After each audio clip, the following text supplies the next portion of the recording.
Great. We're going to make a start to the Performance and Overview Scrutiny Committee, Wednesday the 20th of September. Welcome to everybody in the chamber and online. And if there are residents watching online now or in the future, you're very welcome to the meeting, and I hope you find it useful. I should start by saying, finally, Scottish summer has arrived. And we can get out our deck chairs and sandals. In fact, the ocean spray was lashing on my windscreen this morning. I don't know if you had the same experience, but it's quite wild and windy out there today. So thank you for making it through to the chamber, those of you who are able to do so. In terms of apologies, we're going to start the agenda with apologies for absence. Apologies, I think we have from Councillor Wright and Councillor Fuchs, and we're very happy to see Councillor Birch and Councillor Crook here standing in for those colleagues on the committee, and no other absence declarations. And declarations of interest on item 2. There are none that I've been made aware of, so we'll move on to 3, which is the public open forum. Robert, are there any? No members of the public today, Chair. And any comments that have been received? None, no. Okay, I'd just like to share with residents who may be watching that if you would like to share your thoughts on any proposals being discussed by Scrutiny Committee, you can submit your representation in advance via a form that you will find on the website within the committee agenda. Please share your views by uploading a video or an audio file, a maximum of 4 minutes, or submit a written representation via Microsoft Word, and the details of that again are presented in the agenda for today. And you would need to register for a My Monmouthshire account in order to submit the representation or use your login. And the deadline for submitting representation to the Council is 5 p.m, 3 clear working days in advance of the meeting. And if you'd like to attend one of our meetings to speak under the public open forum at the meeting, you will need to give 3 working days' notice by contacting the email address which is shown again on today's agenda. The amount of time afforded to each member of the public to speak is at the chair, in that case my discretion. But to enable us to accommodate multiple speakers, we ask that contributions be no longer than 3 minutes. So we're going to move on to the item number 4, which is the self-assessment process. And if I may just preface a couple of points in regard to the self-assessment process. The work of the self-assessment process is to scrutinise the self-assessment process is to inform and scrutinise for members the understanding of the Council's arrangements and to identify areas for further scrutiny. It's also very much focused on the assessment of the Council's performance during 22-23, that financial year, and how well have areas for development being identified a year ago been addressed. Indeed, has Monmouthshire County Council met the performance requirements that are outlined in the Local Government Act of 2021, Local Government Act for Wales?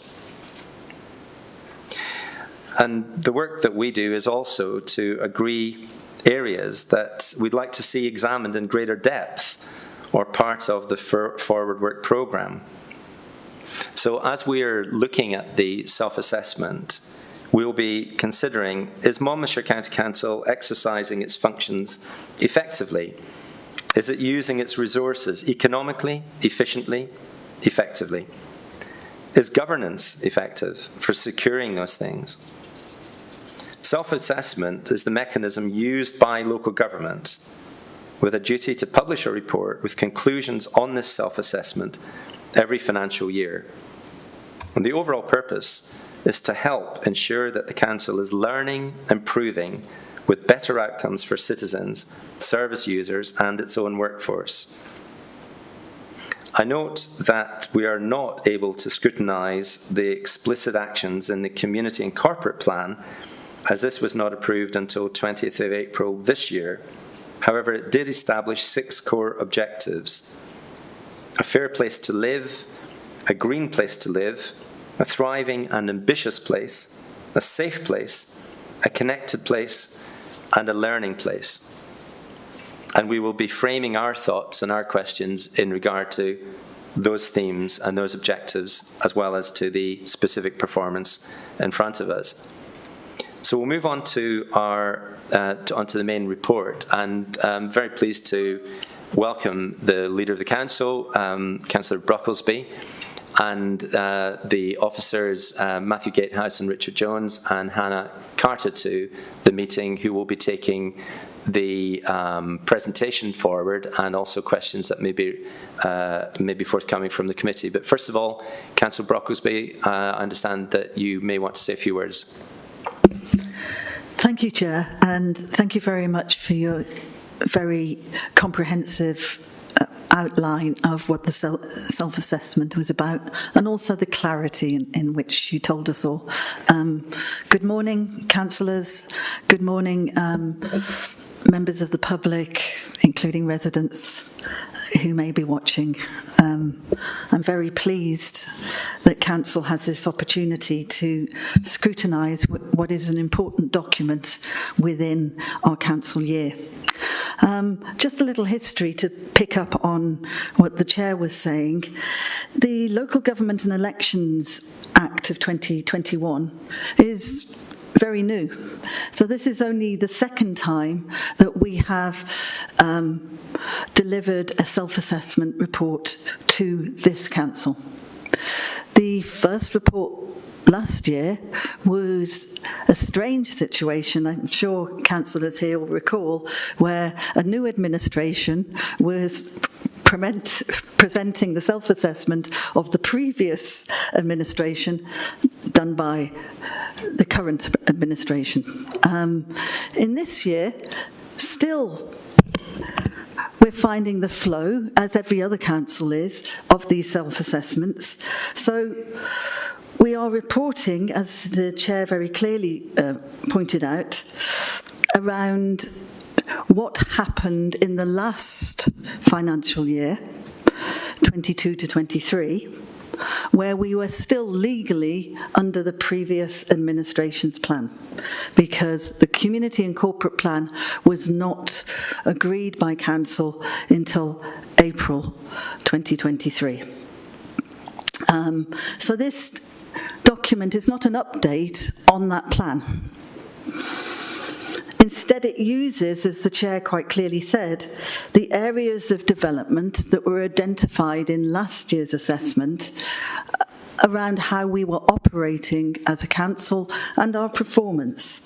However, it made far more sense to structure it under the 6 objectives as outlined by the Chair, as these had been endorsed by Cabinet earlier, back in October 2022, and had set and articulated the strategic direction that we had set for officers from that time. So yes, the role of the committee is to use the report as a tool to scrutinise performance and to identify the areas that you as a committee may want to look at in more detail as part of your future work programme. And I'm sure that will be the case, because I would like to really emphasise and re-emphasise what the Chair was saying earlier, and in a conversation we had just before committee opened. Scrutiny is one of the core functions of our council. It is absolutely essential that the council as a whole is held to account in a healthy way, which promotes learning, promotes reflection, and helps improve our performance. And what you're doing is incredibly helpful at this stage. We may be looking backwards on the last year, but the ideas, the suggestions, the observations, the areas of improvement that you articulate and find will be hugely important as we seek to be more effective, more efficient, more accountable, and we can think of ways in which to adjust as we go forward in the way that we operate. So because the 3 main questions that the Act asks us to focus on is, how well are we doing? How do we know that we're doing to the extent we think is good enough, or underperforming. And what and how can we do better? We can't understand this without going through a scrutiny process. And I think it's very valuable that it's internal, then collectively we go through our self-assessment. We know, therefore, when the self-assessment report comes to council, it will have been through a very rigorous process before it gets there. You'll know also the report is being looked at by the Governance and Audit Committee. Their role is a little different. It's to seek assurance of the effectiveness of the Council's governance and performance management arrangements and make recommendations around that. After it's gone through this double scrutiny committee, it's when it goes to Council in October. So, with the Chair's permission, Officer would like to use a few slides to share the headline messages, one objective at a time, and that's to allow committee the opportunity to ask questions, because it is a lot of information to absorb in one go. Thank you very much, Chair. Thank you, Councillor Brockersby, and for the support that you are clearly showing for the added value that scrutiny as a wider function provides. I couldn't agree more. Richard Jones, I think, Richard, you're going to, your performance and data and insight manager, I believe, is the correct title. Yeah. And you're going to take us through a few slides. I did have a chat with Richard prior to this, and I think what you're going to do, Richard, is take us through the whole overview. At the end of that, we will have our questions and comments to raise, if that's okay. Yeah. Thank you, Richard. Yeah, thank you, Chair. I'll just share my screen with the chamber. Hope you can all see that. Great. Okay. Thank you, Chair, and thank you, Leader, for that introduction and setting that very well in context. So as Hannah and I will quickly guide you through some of the detail of the self-assessment. We want to start with a bit more about the process, because I think there's a lot of detail within the report. We know it's 70 plus pages, and that's come about from a whole range of input from officers across the council to gather evidence. It's been facilitated through work that Matthew, Hannah and Robert as well have been a part of, but we very much facilitate that process. We don't do it. So we support, we challenge, we evidence gather, but it's very much officers then who provide the evidence to inform this and self-assess their own performance within that context of that challenge. So if it's okay, Chair, I just want to go a little bit through the timeline to show you some of the rigour we apply to the process, and I'll hand over to Hannah, who will take us through the evidence for each of the objective as the leader set out. So the process started back in April, where we did a desk-based evaluation of the various evidence that the council holds, and I'll move on to the next slide, because this gives you an idea about the scale of that evidence. So we're aware that when we're doing self-assessment, we're not necessarily need to generate new evidence. It's about how we use evidence we already hold in an intelligent and informed way. So some of the sources of that evidence we've used our own service plans. That we've got 40 plus service plans in Monmouthshire for each council services. They set out their performance actions, an evaluation of how they're doing, their performance measures and risks. So that's a really rich source in terms of how services are performing. We then have used a range of other inspection audit reports, so from the likes of Audit Wales, Care Inspector Wales, Estin and others. We use our annual governance statement, which is a role that Governance and Audit Committee have a role in overseeing. Our strategic risk register, which this committee would have seen. Chief Officer reports would have been brought forward to you at full council as well.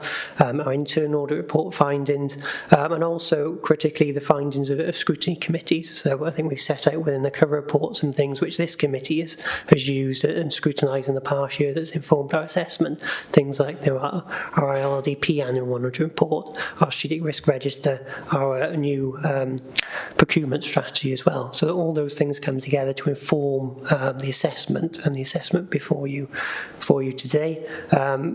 If I go back one slide. So as part of that, we gathered that evidence. We then had what we call workshop sessions with each of our directorates in Monmouthshire. So that was 4 different directorates across communities in place, children and people, social care and health, and also the Mon Life Directorate, as well as then looking at specific sessions with our enabling functions, so people like people services, asset management, etc. And the role of those workshops was for us to use the evidence we gathered and to challenge that, informed by the views of those officers who work in those services about whether the evidence we've got is robust and whether actually our evaluation and assessment of that is a fair and honest reflection of the progress we've made and the impact we've made in the year. And really the culmination of that, then we went into our report drafting, which is before you today, and the leaders set out the next stages in that process leading up to council in October. So hopefully that gives you a bit of background of the process that's in place and the range of evidence that has been used to inform the assessment and conclusions before you. Today, the Chair set out the role of the committee, so we'll cover that in detail. Obviously, there's a difference between the role that you hold versus the role that Governance and Audit Committee hold, and we're conscious that the report is 70 plus pages. Hopefully for a performance and overview committee, that gives you rich evidence on which to understand how we've come to our conclusions and inform your scrutiny. And we've also then set out within the document an executive summary which draws out some of the key conclusions for each area. The last bit I'll cover before handing over to Hannah is our assessment scoring process we apply. So as has been outlined, we've set our progress against the areas for development for last self-assessment under the 6 headings of the 6 objectives, in the new community and corporate plan.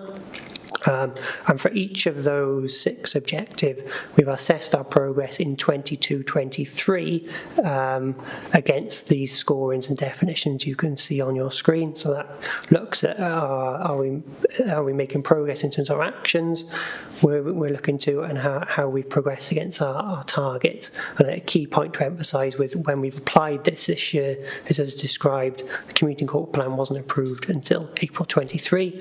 The targets we've included in the report are those for 26-27, not 22-23, and there is a process now in place to set those targets profiled over the years to achieve the end target by 26-27. So within the scorings, you'll see we've had to weigh that evidence up in order to come to our conclusions. So I'll hand over now to Hannah, who's going to take us through some of the evidence and the key evidence that's informed those scorings for each objective. Thank you. So I'll just be taking us through an overview of each objective, so each of the 6 objectives. So if we start with Fair Place, this has been given a score of 4, which is good. So there's lots of positive work in this space. We've increased our work with volunteers, so 301 volunteers engaged with Mon Life during 22-23. 48% of people successfully completed the exercise referral scheme. And positive work in outdoor education as well. More work has been done to involve residents in longer term planning too. So £60,000 has been made available through the You Decide as part of the participatory budget. But as you can imagine, wider economic context, cost of living is likely to continue and is going to rise. Demand on council services is also going to rise, and at present capacity it may be a challenge for us to meet this increased demand. So the next one is Green Place. Again, lots of positive work in this space. Recycling rates continue to be above target, so 69.9% for this year, surpassing the 64% target. Average annual waste produced per person is also decreasing, so lots of good movement in those areas. A socially responsible procurement strategy has also been produced, and this will hopefully help our decarbonisation and increase focus on localised supply. However, as many of you probably know, phosphates remain a major issue for us. Monmouthshire is a major issue for our rivers, and we are limited in terms of what we can do as a council, what we can actually implement. So that remains a major issue for us, and decarbonisation is also there's a slight issue in terms of that. If we continue our current progress, then we are unlikely to hit our target. So there is lots of positive work in this space, but we will need to ramp up efforts in those areas. The next is thriving and ambitious place. So this has been given a score of 4. We have engaged with local pre-starts and existing businesses. Digital deprivation has improved, decreased from 5.1% in 2019 to 2.5%, and that is half of the Wales rate as well, so significant improvement in that area. We've increased the number of people we support into employment, so this was 142 this year, surpassing the target of 100. So lots of positive work here. Work has been done on a refreshed economy, employment and skills paper, and this will inform the emerging replacement local development plan, and this will hopefully address the lack of business sites that's been identified as a constraint to growth in the county. The next is safe place to live. So this has been given a score of 3. I think the important thing to note for this objective is the wider context. So the main things for this objective focus on homelessness and then affordable housing. So with homelessness, lots of positive work has been done. So we've got the rapid housing transition plan, but demand and complexity of demand continues to rise, so there is lots of work being done. However, you may not see the improvements on the ground straight away with the increasing complexity of demand. So the average time that homeless households spend in Band 1 with homeless duty before moving on to settled permanent accommodation is 10.2 months. That has increased. However, 68% of homeless applications are successfully prevented from becoming homeless, so that has increased too. So it's moving in both ways almost. And then, like I mentioned before, with the phosphates, this is preventing the build of affordable homes in the county, so that hasn't moved in the direction we'd hope. But again, we're limited in terms of what we can do, but we are working with partners on that to hopefully improve the situation. The next is connected place, so this has been given a score of 3.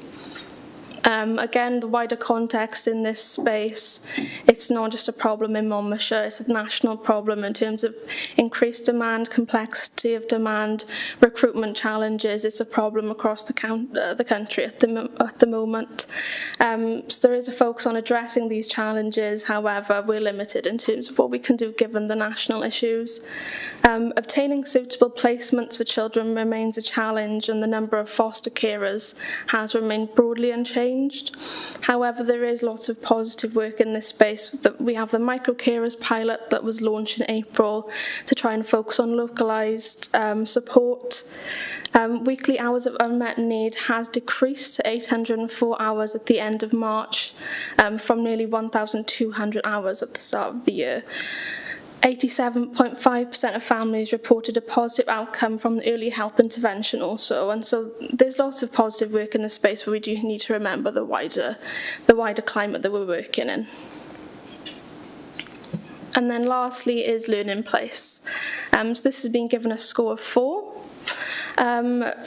The improvements identified by Estin and their reports are being addressed with an action plan, and recent reports indicate that learners eligible for free school meals are making good progress.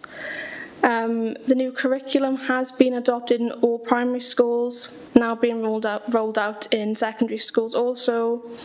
ALM, additional learning needs provision, has grown with the implementation of the additional learning needs strategy also, so lots of good work in that space. And also Welsh medium school provision continues to grow and expand with the refurbishment of Ysgol Gymraeg y Ffyn. So lots of positive work here. However, school attendance remains below pre-pandemic levels. So this is showing secondary is showing slower improvement than primary, so that's something that we're going to focus on moving forward. But again, lots of positive work in this space. So I'll hand back to Richard now to take you through the enabling strategies. Yeah, thank you, Hannah, for taking that through and drawing out those key evidence bases. And I know there's a lot more in the report to underpin that. So just finally, to draw a conclusion then around our enabling functions, as well as obviously the focus on achieving our objectives in order to ensure we're operating effectively as a council and to deliver those outcomes under those objectives. We need to ensure that we have arrangements in place to plan, deliver, finance, etc. what we do. And the part of the legislation which underpins the need to self-assess asks us to self-assess how effective those enabling functions are within the council.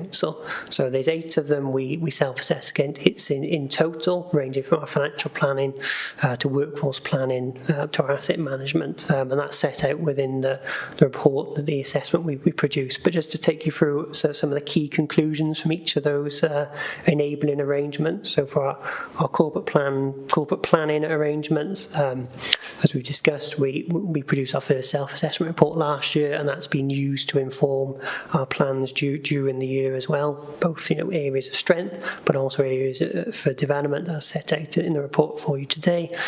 We also know that from the publication of an approval, the community corporate planning in April meant some of that policy direction was approved later in the year, and that will then need to be used to inform future refreshes of underpinning policy and strategy decisions to support it. In terms of our financial position, we've assessed and we've got a good understanding of our financial position, albeit within significant budget challenges and a growing budget gap, and we know at the end of last year there's a challenge to balancing our budget for the first time in a long time as a council. But in terms of the arrangements, we understand where the challenges are. Obviously there's a process there about addressing those challenges. Workforce planning, obviously key to ensuring we've got the ability to deliver services now and for the future. Services are reporting recruitment and skills challenges. We've adjusted some of our recruitment arrangements as a result to support services to recruit into those roles, and we've seen some improvements in certain areas. We've had successes in that, albeit in certain sectors there remains challenges to recruiting the skilled workforce we need. Digital arrangements, this isn't actually one that's part of the core area of the self-assessment guidance, but we think is very important in order to be an effective council for the future. So we've produced an assessment against our digital arrangements. There's a focus there on working with service areas to improve service user experience, how they can access services in a way that people want, in a 24/7 way to deliver and understand the services they need. And we also then look at how digital can be part of our future in terms of what our services deliver. And then the final 4 around procurement.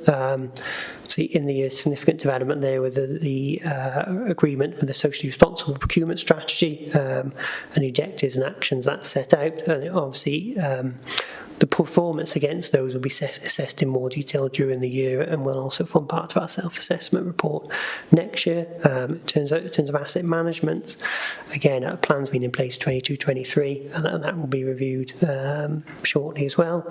Includes our focus on data. Again, both data and democracy and scrutiny are not directly part of the guidance underpin this, but again, we see them as important factors for how we ensure we're delivering effective services both now and for the future.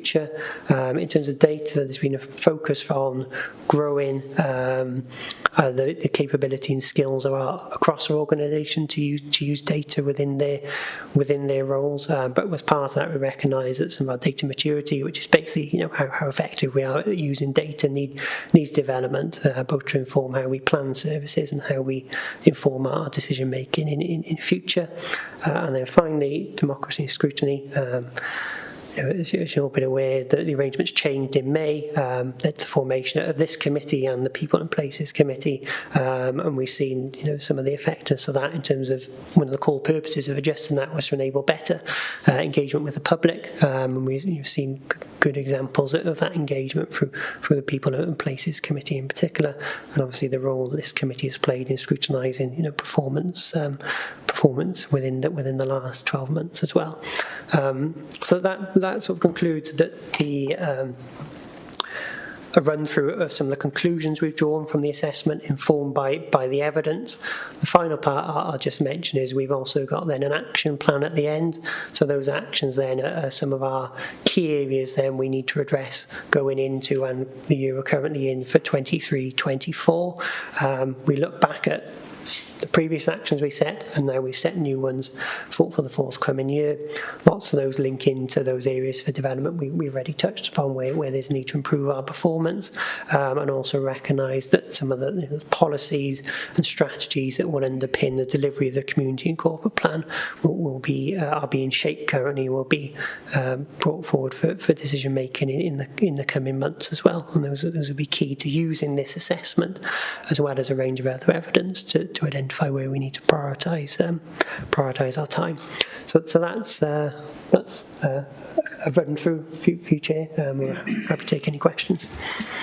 Thank you, Richard. Thank you, Hannah. I'm conscious that residents may be slightly confused by the reference to definitions of 4 being good or 3 being adequate. So just to briefly summarise that position, which is set for the Council by the Welsh Government, so that there is a common approach taken by authorities in Wales. So a level 1 self-assessment is deemed to be unsatisfactory, a level 2 is deemed to be weak, and level 3 adequate, level 4 good, level 5 very good, and level 6 excellent.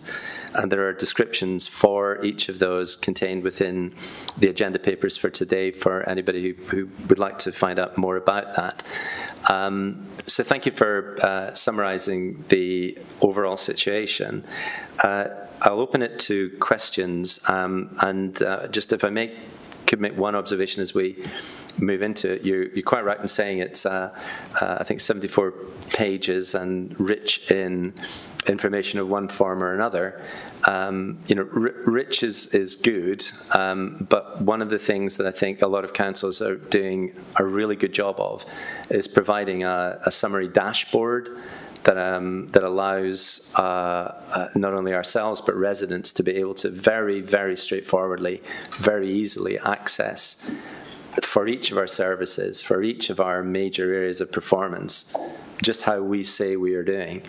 And I'd strongly welcome that being developed for next year, so that not every resident will be able to work through 74 pages, but many of them would be very keen to have a look at a summary. Yeah. Councillor Brocklesby. I think it'll be a double act between myself and Matt. You are so right, Chair, about needing a dashboard. In fact, we do have one, which Matt will describe in more detail. I think it's essential we have a quick way of understanding what's going on against the objectives. As we both said earlier, Chair, this is a transition period, because we're reporting against last year, not this year, and we're reporting against a year in which the legal corporate plan was the previous administrative plan. The community and corporate plan was not agreed by council until April 2023. So it would have been premature within this report to put the dashboard at the front. As we explained, we're looking at what we have been doing in this administration through the lens of the improvements made, suggested and recommended in last year's assessment report. It is, if you like, a transition. In next year, everything, as you say, will be there. We will have a dashboard that is dynamic and operating throughout the year.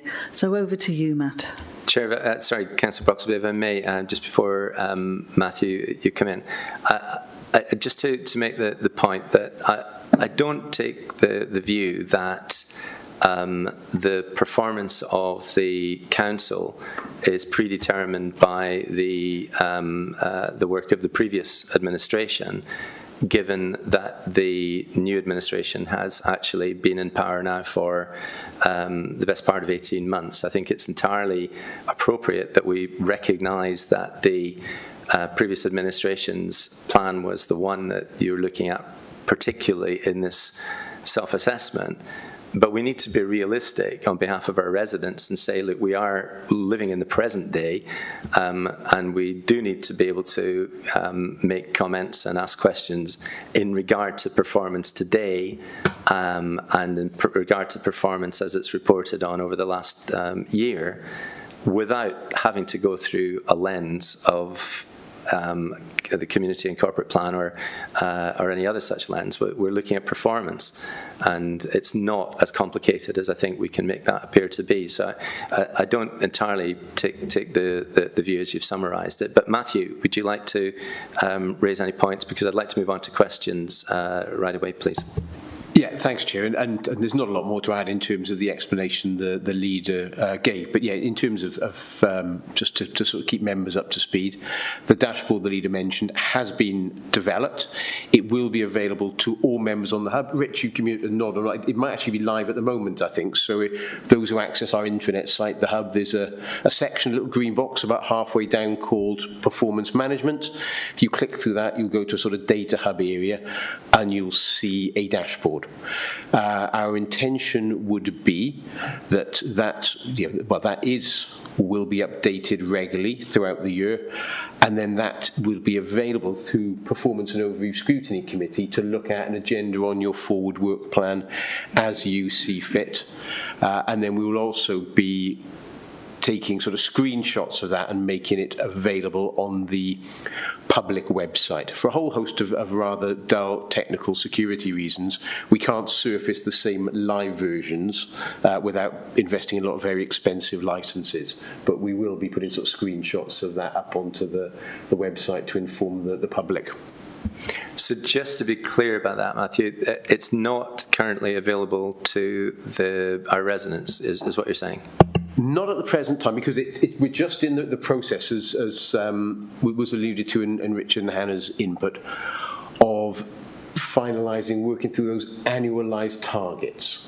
So at the moment, and that makes it far clear, what we can do when we have that information is make it easier to do sort of red, amber, greens and improve the accessibility of that information to the public. Thank you. It's a traffic light system. It's just to make the point that this would hang together so much better if we had a self-assessment which is available to the public about performance, alongside access to a dashboard, and there might be something to look at in terms of just the way that's being coordinated or not. But anyway, let's move on to questions from colleagues, and I don't know who would like to go first. I'm looking for an indication of hands raised. So, Councillor Bond. Thank you very much. Thank you, Chair. Thank you, Matt, Marianne, Richard and Hannah. Thank you very much. A lot of good work's been done, as we can see. And we appreciate that it's not until next year that we'll see the actual measurement against the corporate plan. I've just wondered, there's two areas I'd like to ask about, please. Can you share the process for self-assessment, please? You've shown the process of the what. I just wonder if you can show the how, to ensure that we have value for money, that we have right first time, and we have effectiveness in the projects and the work. We can see that integrated with impact assessments are done, they're completed mostly, and I just wanted to ask, do we do stakeholder communication plans, any sort of plans, and also do we review what was done and how it was done, and was it cost effective versus the user's view, as in the customer, the resident? I know that also Welsh Government are customers, but so is it fit for purpose? Is it cost effective, and what was the learning? I know I've mentioned this a number of times about reviews. Do we actually ask the residents and the councillors, even as representatives, their view about value for money? because that's one of the reasons I joined as a county councillor, because I thought that it was needed some work. So we've got lots of examples around in our area, the rework that has happened, the waste that has happened around 20 mile an hour implementation, active travel, speed sign that I've actually asked for and been put in the wrong place and was told it's too late because the money's been spent, bus stops being put in the wrong place, crossings not listened to, closures. So it's about the ways of working, and are they lean and are they wasteful, because it seems like there's a lot of rework and waste of money. And you've got on page 16 percentage of people Sorry, who feel able to Councillor Bond, I'm just conscious that there are a lot of questions that you've just asked, and it sounds like you're going to... They're two basic questions. Okay, if you could... Are we doing communication consultation plans? Are we doing reviews? And then talking about the customer on page 16, that's the two headlines. On page 16, it says percentage of people who feel able to influence decisions. Why is it only 40% the target?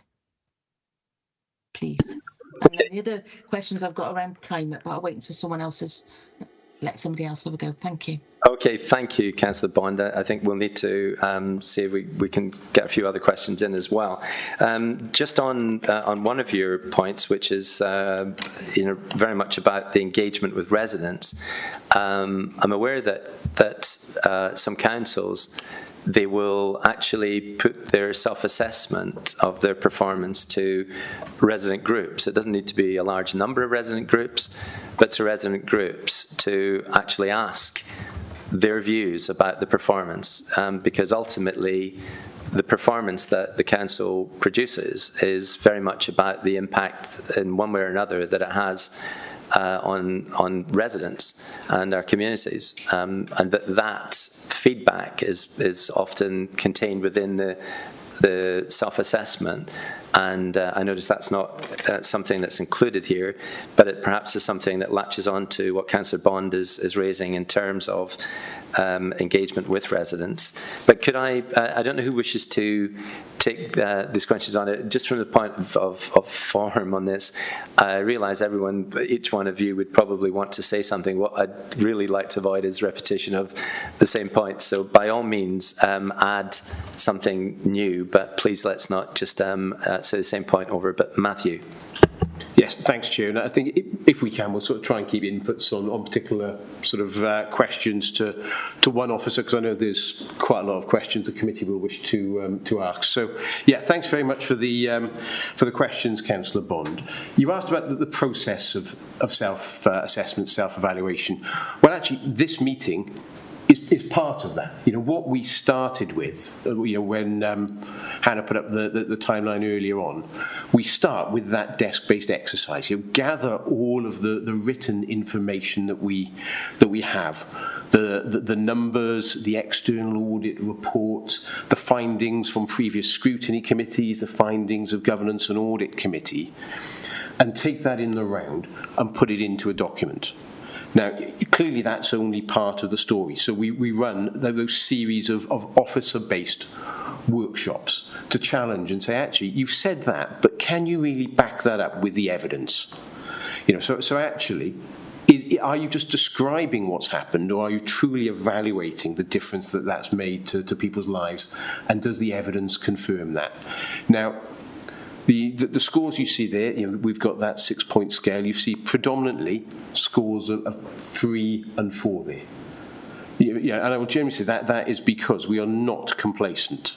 This is not people going in and saying, actually, this is all excellent. What you'll see through that self-evaluation is a genuine highlighting of areas for development and self-reflection that recognises where things need to improve. But actually, as a committee, you may look at some of that and say, actually, I don't think, on the basis of the evidence you've put in there, that assessment score is appropriate.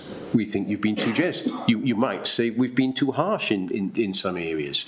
But actually, the importance of the role of scrutiny committees in forming that judgment can't be overstated.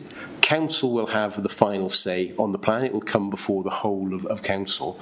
And as we know, the role of scrutiny is crucial in helping sort of shape things that go forward to decision makers.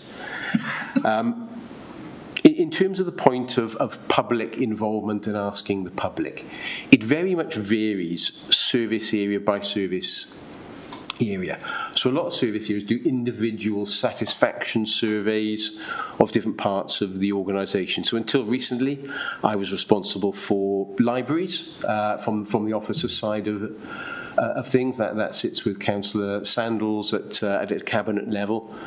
This year we had our library survey. So we go out, we ask all the members of the public. I think 750 people responded in terms of the quality of service, the friendliness of staff. So that's the sort of information we bring in to inform the judgments. Can I come back? Sorry, that isn't actually answering my question, sorry.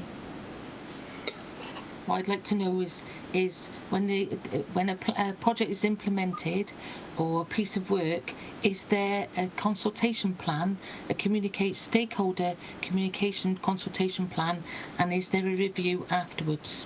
It sounds, I totally agree with what you're saying, but this would get the information that you require, and what I'm asking for, please, in your project process. Yeah, thanks, Councillor Bond, and appreciate the clarification. So, as members will be aware, there's such a wide range of projects around the authority, and I think probably my answer would be the approach is mixed.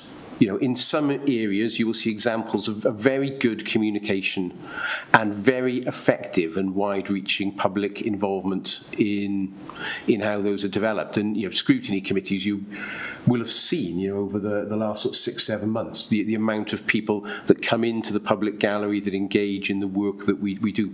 That wasn't always the case. There have been times when scrutiny committees haven't had that amount of public involvement and public interest.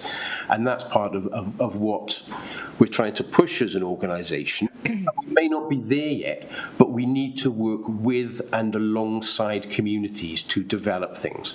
Now, you won't see anything in this self-assessment that says we've got it nailed. It isn't there yet. It is a work in progress. There are areas we can get better. And I wouldn't want to paint that any other way, Councillor Bonds. So certainly an intention, but not yet perfect practice around the organisation. And we need more of the good examples, and we need more of those to replace the areas where it isn't happening. Okay, thank you. Sorry, Councillor Bond, please could you talk through the chair and not simply come in at will. So thank you, Matthew. I think one of the points that may well be something to take on board is the value of putting the self-assessment in front of resident groups. We hear what you're saying, and it's valuable and it's very important that we're engaging with residents and communities in different ways about how they see our performance. But when it comes to this critical aspect of the council, as it were, marking its own homework and assessing itself, there is nothing to beat the feedback that we can get from residents in terms of how they may see the actual impact of that in their own services, because that is vital information to help us develop better services as a council, and how we communicate where we may need to spend less, because it's not just always going to be a one-way path. Councillor Brocklesby, I see you wants to come in again. Very short, and thank you, Chair. Just to say, I would agree on this. I think, as this self-assessment acknowledges, there's lots to be done around engagement, consultation, working with all sorts of different interest groups within our sets of residents. And I welcome that suggestion from Councillor Bond and from the Chair that we look in future to having some kind of panel or groups of residents who can help us through this self-assessment. Thank you, Chair. Thank you, Councillor Brocklesby. That's helpful, and we'll constructively be very ready to suggest how that might work. But it's obviously something that I'm sure officers can pick up. There was a point that Councillor Bond had raised about on page 16 why the 40% figure for the percentage of people who feel that they're able to influence decisions in their local area is, as Councillor Bond is saying, so low. I recognise that it is, previously it was showing at 20% and that the latest information is 33%, which sounds like real progress. But perhaps, Matthew, you might want to just address that point. Yeah, thanks, Chair. Apologies for missing that one, Councillor Bond. What we don't want to do with any targets have to be stretching, but they have to be realistic. Now, as you've mentioned, that was previously 20, it's up to 33. We could pick a number out of the sky and it would look great on paper. We also have to understand there's a lot of work to do for people to genuinely feel connected and involved in the work of a local authority. And a lot of people don't want to be connected and involved in the work of a local authority. You know, I think the majority of the population, they'll hopefully be thankful of the work that you do, which means they don't have to, because you're scrutinising, holding to account, ensuring that things happen. A lot of people have a view, but they like to pay their tax and receive a service. That level of sort of 40% reflects a figure which is stretching, but when we look around and we do compare against the other authorities in Wales, would put us into the top quartile in terms of influence. We're not far off that at the moment, but Cabinet may take a view as this progresses to review that target. If we get up to 40 in the next couple of years, I very much that Mary-Ann and the leader in her cabinet will be discussing that and setting us some more stretching targets. Matthew, thanks for that. I suppose that's just where, by the way, I'm not sure too many residents like to pay their council tax, but I'm sure that the vast majority they do, and they recognise that the services are vital within the county. I suppose the distinction is that residents feel able to influence as opposed to actually engage in that process, and that distinction is quite important, and it might well be worth looking at what sort of barriers there are that people would actually feel, okay, I don't wish to, but I feel able to if I were so motivated to do. Councillor Brocklesby. We are reporting on last year's performance, but I can say here that we are in fact doing just that at the moment, looking at ways in which we can engage with different demographics, different residents within and across Monmouthshire as to what the barriers are to feel that they can engage, feel that they can influence decision making. Thank you. We are looking at the last year's performance, but we're looking at the performance self-assessment, which has the target for 26-27. So we're very legitimately also looking at what the further outlying view is. But Sir Councillor Brocklesby, I'm going to go on just to say, forgive me if it sounded as if I didn't think you should know that. I just wanted to update councillors and Scrutiny on what was happening in this year. We do understand. I appreciate that. Thank you. Councillor Pavia, I see you have your hand up. Yeah, thanks, Chair. And thanks everyone for presenting this morning. I do think this is a process of iteration, and I think that there's certainly elements to improve upon. What I'm seeing reading through the report is very much a set of outputs. It's about things have been delivered, things that are in the pipeline, and not necessarily about outcomes in terms of how we, through the services we provide, how we are improving the lives of our residents, how we improve in their communities, their environments. What are the tangible outcomes? And I'll give an example to sort of demonstrate this. On page 13, we look at the use of participation in leisure facilities. Now we talk about there in terms of increased uptake following the fall off during the COVID pandemic of people using the services and direct debits, and that's great. But so what? We don't just deliver leisure services to generate profit. Yes, it has to sustain itself, and if there's a surplus, that's great. But what about what are those services? How are those services benefiting our residents? So, what about how we're using those assets to improve population health outcomes?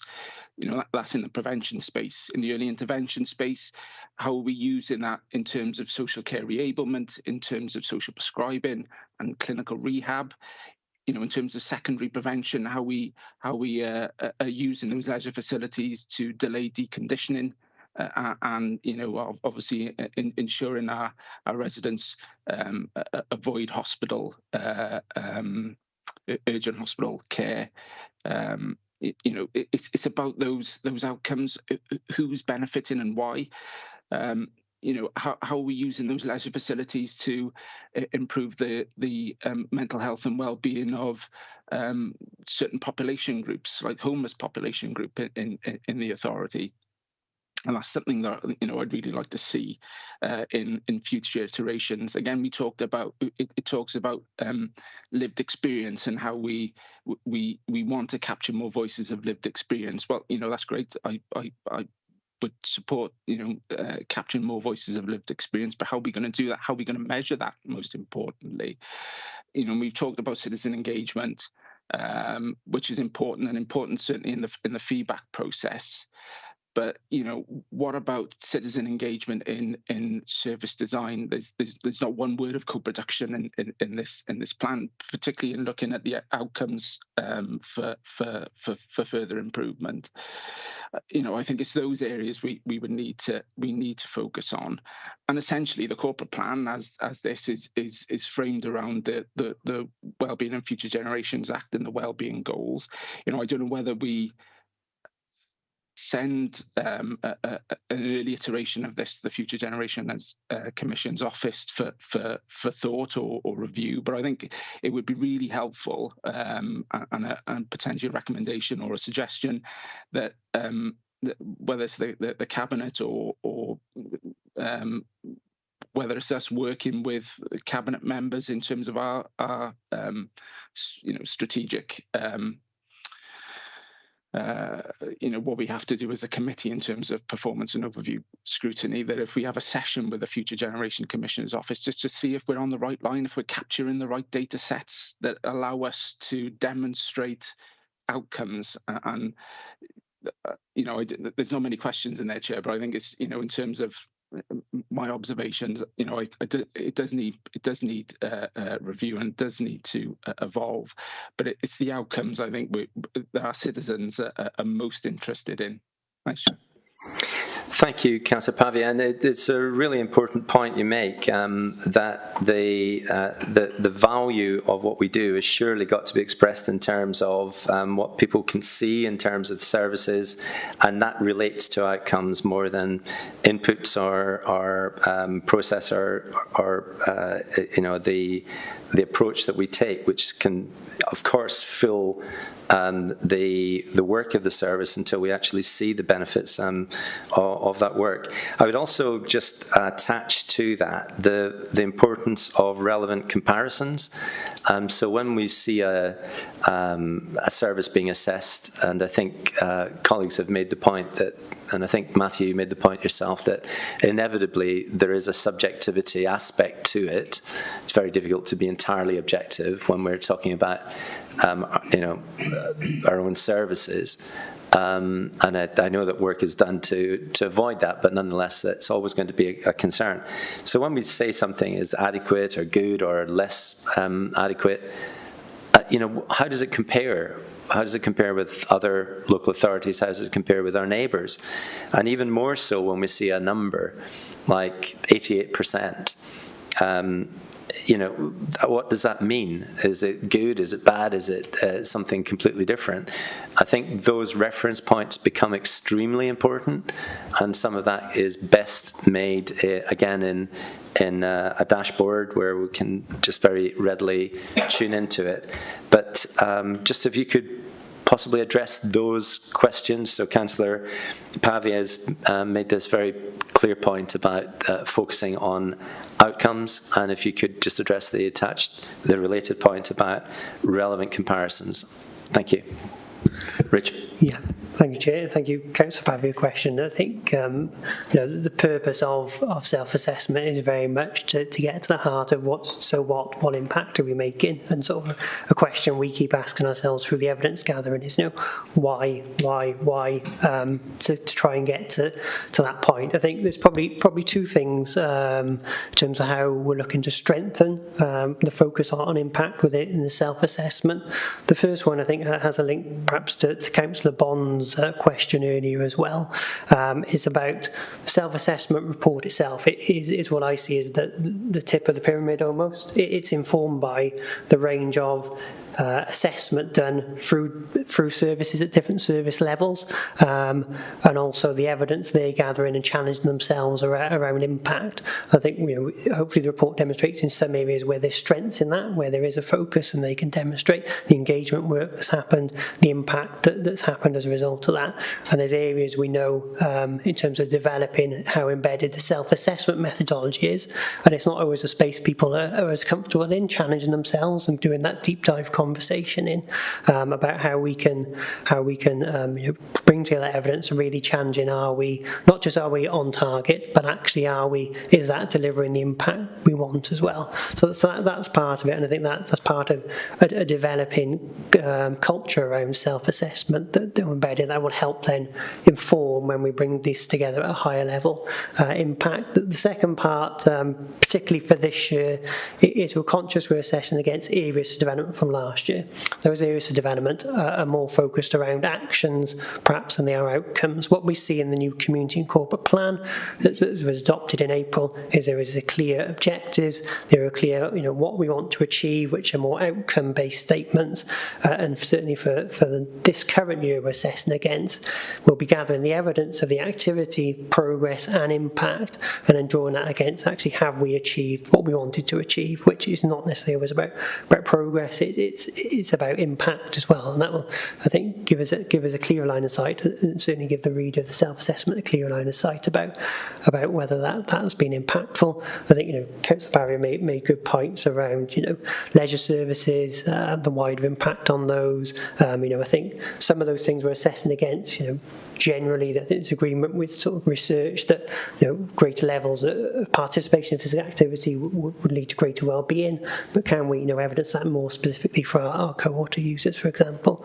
Wider on that, I think we're also worth bringing in some sort of policy developments we're involved in, the work around we're involved in with the Gwent Public Service Award around the Marmot region, looking at the social determinants of health, and how we look to strengthen our focus on those within our plans. Again, that's very much got an outcome-based lens to it, and again a suite of outcome-based measures that underpin that as well, which enable us to track progress. Which I think leads me on to your question, Chair, as well, which you added to around comparisons and relevant data. So within the report, we've got those measures that are more directly achievable, directly measurable for things we can make an influence on, which are under each objectives. And then later on in the report, we've got a set of measures which are also in the measurement framework for the community and corporate plan that draw out some of those things that maybe we don't solely or have some limited impact on directly through the programs we take as one partner, but whereas we work perhaps in partnership with others or wider factors can influence those. But those are some important things we track to understand that actually longer term is the actions we are taking having an impact on some of those longer term measurements and outcomes. So both those measures will be within the dashboard Matthew mentioned earlier, and within that dashboard having it in an interactive dashboard way will enable you to toggle between lots more data, both in terms of the trend data that sits behind these plans and more frequently where that's updated, but also that will draw in relevant comparators. So we'll be drawing in Wales average data, we'll be drawing in data from other comparable authorities where it's available. So that will give a much richer picture perhaps than we're able to concisely within a report such as this. Those comparable data alongside to support support those measures where it's available. It's not always available for all measures, but where it is, that dashboard can bring it in. And I think what we'll be looking to do then is strengthen how we can reflect that within the report itself as well in future. But just the nature of the volume of data that's out there, a dashboard, the way we've constructed it, it will be much more effective at bringing that together than we can within the report in front of you. Thank you, Richard. I think one of the things that's concerning here is that we raised this at the meeting a year ago to say it was really important to look at comparisons and to be able to say, what our immediate neighbours, if not the rest of Wales, and indeed other parts of the United Kingdom are doing in terms of their different areas of performance. I don't think I'd agree that it would make the report more complicated by having those comparisons in here. I think quite a lot of the commentary that we're making about this is that the information in here needs to be distilled in a way that we can actually get a good reading of it and that our residents actually feel informed. I think it will be a tough read for residents to make their way through the pages as they are right now.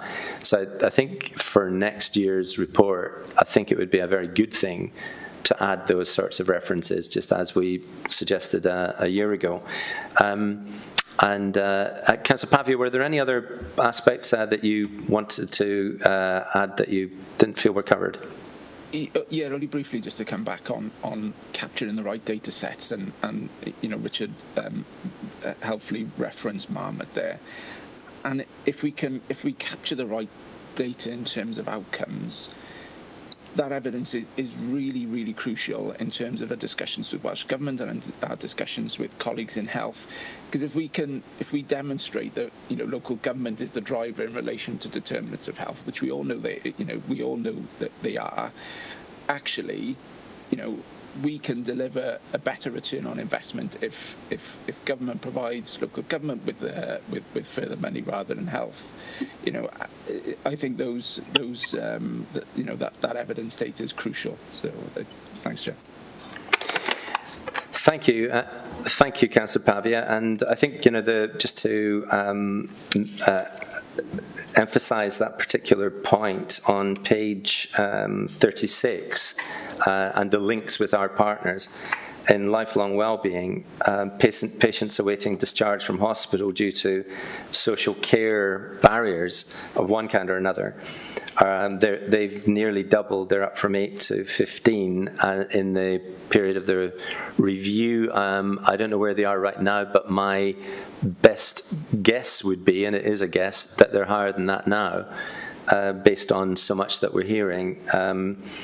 And really, it emphasises your point, Councillor Pavia, that the importance of investing in social care has extremely important potential performance improvements for our wider partners in health in that particular example.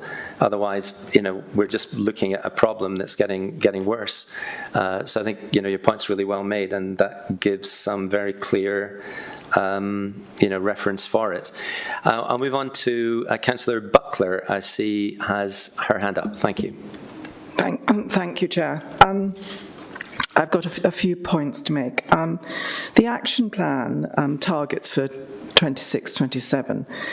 I don't quite see why we can't have interim targets now included in the report. It seems, it's a bit woolly, and I think it would do more service to us all for us to have those. And how do you challenge the information provided by the officers? It would be good to know how that is done, because obviously that's a vital part of your information. And how can we stop the retrospective nature of this report being so sort of backward-looking and more about the future? I think our residents want to know what's going to be happening going into the future. The sort of 70-odd pages is very long, as we have touched on. we need to have a much more concise way to get our information to our residents. Now, I don't see why we can't have a bit of a synopsis, but that residents can easily have. And you make the point about the dashboard, but actually for the residents it won't be interactive. You know, really think about the information we give to the residents. And it's very important that residents are their experiences and their feedback are core to this evaluation, and I'd like to see much more of that included. And I think, Matthew Gatehouse's point about a lot of residents don't feel engaged in the council. Let's try and change that. Thank you. Thank you, Councillor Buckler. There are a few comments there, but also some questions. I don't know, Matthew, Richard, do you want to pick those up? Yeah. First of all, why not an action plan now? If you could possibly address that one. Yes, I think, Councillor Buckler, you're up at the point of targets. That is work underway. Ideally, in an ideal world where we had a bit more resource and a bit more capacity, we would have had that done and it would be in the document at the moment. The work is underway. Hannah, to my left, your right, has been sort of doing that at the moment and is in the process of working around DMTs, Chief Officers, Heads of Service, and then that will come through as a process through to Cabinet, who are responsible for setting those targets. But early on, that work was done to align with the long-term aspirations of the community and corporate plan and what Cabinet wanted to see in place by 26-27. But yeah, ideally we would have done it. We just don't quite have the capacity to get that over the line by today. There's the point then in terms of your point of sort of quite backward looking. And you're right, we sort of deal in performance management, and a lot of people talk a lot of nonsense about performance management, and make it really technical. Ultimately, it's about being clear what you want to do, making sure that it happens, and then being able to evaluate that and say what you've done and learn from it. So we've got this sort of two-stage process. We're required to set improvement objectives, and that forward-looking part is the community and corporate plan that Council signed off back in April. So that tells residents what this organisation is going to do. And Cabinet, to the point of conciseness, have tasked officers, hopefully just so I can to say this, with sort of developing a sort of a summary version of that to make it more accessible to residents as well. Because again, it's 35, 40 pages. Cabinet are very keen on bite-sized chunk, clearly accessible information which is available to the public. So we have our sort of forward-looking direction in the community and corporate plan and the objectives that Cabinet set and are then approved by Council, and we review in this sort of end-of-year self-evaluation document. But unfortunately, the nature of that, it is sort of backward-looking, but we are continuously reviewing and evaluating within teams through service business plans, which are updated quarterly and again are available to members on our community hub. And yes, of course, we can get better at making this more accessible. We've got an executive summary of this on pages 4, 5, 6 of the report, and maybe something we can do in response to this feedback is lift that out, make it a bit more sort of visually appealing, and present that as a standalone document on the website to make it a little bit more accessible for members. Apologies for members of the public. Matthew, yes, and it might be a good idea not to call it an executive summary, but a resident summary, because ultimately that's what we're looking for. Could you also just address the other points or question that Councillor Buckler raised, which is, I recognise that you asked the question, Councillor Buckler, about how do we not make these retrospective. I think, Matthew, you've answered that particularly because it's pretty impossible not to make an assessment of performance retrospective, but within the report, that's the value and the importance of the forward look.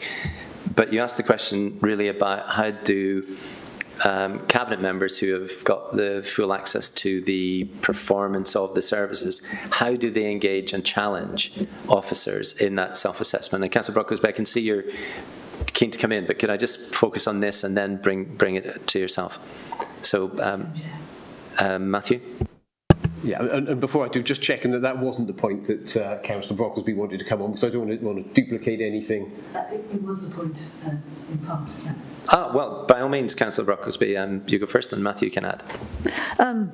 First of all, I'd like to say thank you, Councillor Butler. I think all your points are extremely valid and well made. This assessment involves myself first. When we were shown the timeline by Richard, there was involvement of Cabinet from then on. The main bulk, as was clearly articulated by Richard, is the officers assessing through a series of workshops and then coming back to the Cabinet for interrogation. As has generally been the case, the operational case for some time within Cabinet and within Council in terms of annual reviews and annual reports. The only difference with this self-assessment is it is now a legal requirement. It's not that the Council wasn't doing it before, quite clearly it was. But I think we all recognise where there's a need for improvement, and the improvement is around that engagement piece, as I think has come out quite clearly from the questioning, not just from yourself, but also from Councillor Pavia and Councillor Bond, and how, I'll be perfectly honest, I think I myself, as well as Cabinet, were disappointed that we couldn't have our interim targets sooner. But we also recognise the huge capacity issue we have around data management and have had for well over a decade, actually. This is the case across all councils. We are currently in discussions about how we can strengthen our collaborative work that we already do with councils, our neighbouring councils. We share data resources, data management with Newport, for example, but how we can strengthen that so we can be far more dynamic, far more able to, the point you made, in the present, and have a dashboard which is far more interactive. You'll appreciate that takes time, but I think it's something we really do need to continue to push on and to continue to improve on. Thank you, Councillor Brocklesby. Matthew, is there anything you wanted to add to that? I think that covers it, Chair, and unless there's sort of additional points come up, and I'll come in then. Thank you. So, Councillor Strong. Okay, thank you. First of all, to back up the point I think that Councillor Pavia made about outcomes. I mean, the report has lots of references to strategies, surveys, reports, and so on, but not always any reference to what has happened as a result of those. I mean, just one simple example, there's a reference to a Nature Isn't Neat survey, but no reference to what the result of that survey was, or perhaps more importantly, how that affected any decision making. Having said that, I'm somewhat dubious about how useful our surveys are. Matt mentioned the library survey, 700 people, sounds like a big number, but it's less than 1% of potential library users in Monmouthshire. And an example was used, I think, in some of the training we did a year ago. It might even be you, Chair, who raised it. That who's asked the 99% who don't use the library why they don't use it, and so on. So I am concerned about the value of our surveys, and that really brings us onto the whole problem of communication. In governance and audit this afternoon, we'll be picking up a point from Audit Wales that there are some shortfalls in communication. We need to get a more diverse section of the population responding. that's the devil's own job, of course. Gone are the days when you could put an advert or an article in a local newspaper and nearly everybody would read it.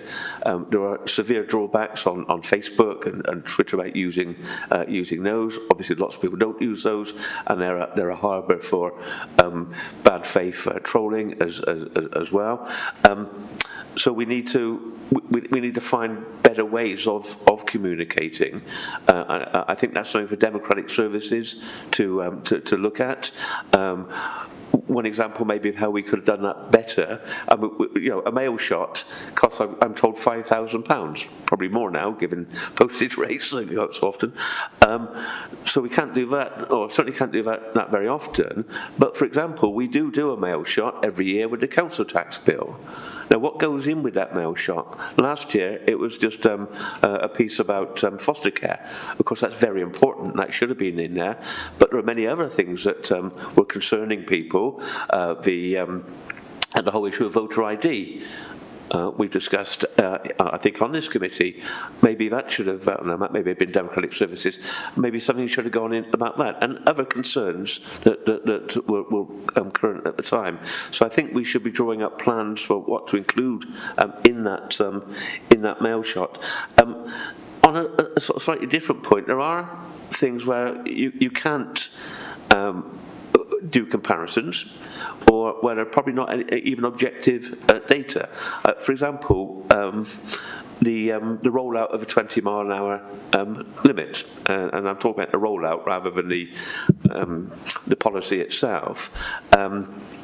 Well, we can't really do a comparison on whether that was successful or not because we were a pilot scheme. Yeah. What are the objective data? We're calling it generally successful, and in many quarters it's used as an example of that success because the fact that we initially had the Caldicot bypass down to 20 and then took it back to 30 is being used as an example of the flexibility of the scheme. However, was that really a success? Should it have gone down to 20 in the first place? Were the criteria wrongly applied or overzealously applied? Yeah. Is the fact that we've still got flashing signs that only light up in red after you go over 30 and not over 20, a year after the scheme came in parts of Caldicot, for example, if we've got those, can we still call it a success? So there's no objective criteria that we can use on that. And perhaps when you get those circumstances, it does lead to us being a bit glass half full rather than glass half empty. Yeah. Okay. Councillor Strong, thank you. Some well-made points, and just to emphasise your last point, which is described on page 25 of the report about largely successful. But whatever people's views are about this, and it's a contentious issue quite clearly, that's a very subjective approach to measuring it and the criteria that we use. But the point I was just going to add to it is that something of that nature is such a live issue that having a retrospective view going back a year or more and referring to at that stage as largely successful. Just, I guess if you're a resident looking at this, you'd hold your hands up and say, well, what? Because, is success a measurement, or should it be measured in terms of public support for what is being done? And there has been a major drop in the public support if we're to believe the analysis that's been done in the most recent weeks and months. So something like that, I think it's really important that we don't lose sight of the current events in having a look at our performance, where they are, there are significant changes in the course of a year. You asked the question about just areas for consideration, and I think some really well-made points. The mail shot issue is always a cost deterrent. I don't know how we could do it for 5,000 or even remotely. That what's the cost of a second-class stamp now? Plus the printing costs and stuffing costs. You'd be. I'm sure we'd be pushing 100,000 or something very, very high. If you just include the stamp cost on it, and voter ID. is a very interesting suggestion. I suppose the wider issue is what are the issues that are falling between the cracks in the report? What are other authorities looking at that we might want to look at? And perhaps a good way of doing that would be to ask them. To talk to other local authorities and say, look, these are the issues we're looking at. Could we see what you're looking at to make sure that we're asking ourselves the right questions? But would that be something that you'd support, Councillor Strong? Because somehow this needs to be developed. What are the gaps? So, yes, and you asked a question. I mean, certainly, it's always good to learn from other authorities, but sometimes what other authorities do isn't appropriate to us. I mean, Newport, for example, I think still distribute a quarterly newspaper.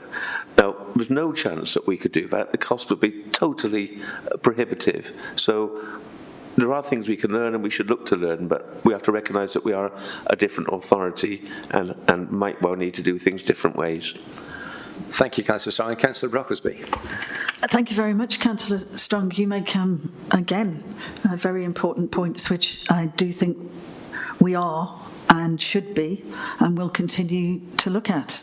I think the pace is something which is frustrating across all councils, not just here. And the pace is slowed because of the cost of living crisis and how it's impacted upon us and how it will continue to impact on us going forward. That is not an excuse. It's not even a justification. It's a reality. I think in terms of both cabinet members and in officers, the main mechanism for consistent and continuous learning from other councils is the Welsh Local Government Association, of which we have representatives on all the working committees.